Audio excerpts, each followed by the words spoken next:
ನಮಸ್ಕಾರ. ಮಳೆಯಿಂದ ಬಂದಿರದ್ದು ಈ ಮೂಲಕ ಬಿಡುಗಡೆ ಆಯಿತು ಸೂಪರ್ ಹಿಟ್ರ ಹೊಸ ಅಂಕಪಟ್ಟಿ.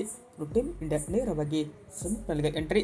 ಅಂದರೆ ಈ ಒಂದು ಪಂದ್ಯ ರದ್ದಾದ ಬಳಿಕ ಬಿಡುಗಡೆಯಾದ ಸೂಪರ್ ಹಿಟ್ರ ಹೊಸ ಅಂಕಪಟ್ಟಿ ಯಾವ ಥರ ಇದೆ, ಬಟ್ ಇದು ಪ್ರತಿಯೊಂದು ಅಪ್ಡೇಟನ್ನು ಈ ಒಂದು ವಿಡಿಯೋದಲ್ಲಿ ತಿಳಿಸ್ಕೊಡ್ತಾ ಬರ್ತೀನಿ.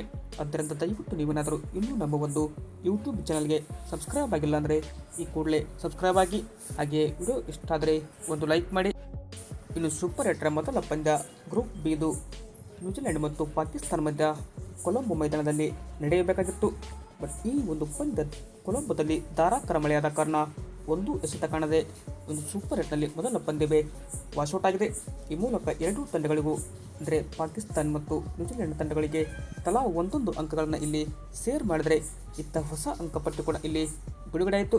ಅಂದರೆ ಬಿ ಗ್ರೂಪ್ ಅಂಕಪಟ್ಟಿಯಲ್ಲಿ ಎರಡೂ ತಂಡಗಳು ಒಂದೊಂದು ಅಂಕವನ್ನು ಸಂಪಾದಿಸಿ ಪಾಕಿಸ್ತಾನ ಮೊದಲ ಸ್ಥಾನ ಪಡೆದುಕೊಂಡರೆ ಎರಡನೇ ಸ್ಥಾನವನ್ನು ಇತ್ತ ನ್ಯೂಜಿಲೆಂಡ್ ತಂಡ ಪಡೆದುಕೊಂಡಿದೆ. ನಾಳೆ ಶ್ರೀಲಂಕಾ ಇಂಗ್ಲೆಂಡ್ ಪಂದ್ಯ ಕೂಡ ನಡೀತಾ ಇದೆ.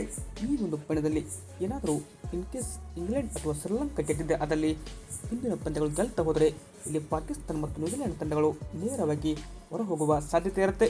ಬಟ್ ಇದು ಏನಪ್ಪ ಅಂದರೆ ಸೂಪರ್ ಹಿಟ್ರ ವೇಳಾಪಟ್ಟಿಯಾಗಿದ್ದು ಈ ಥರ ಇದೆ. ಇನ್ನು ಭಾರತ ಕೂಡ ನಾಳೆ ಪಂದ್ಯ ಸೌತ್ ಆಫ್ರಿಕಾ ವಿರುದ್ಧ ಇರೋದ್ರಿಂದ ಏನಾಗಲಿ ಅಂತ ಕಾದುಡೋಣ.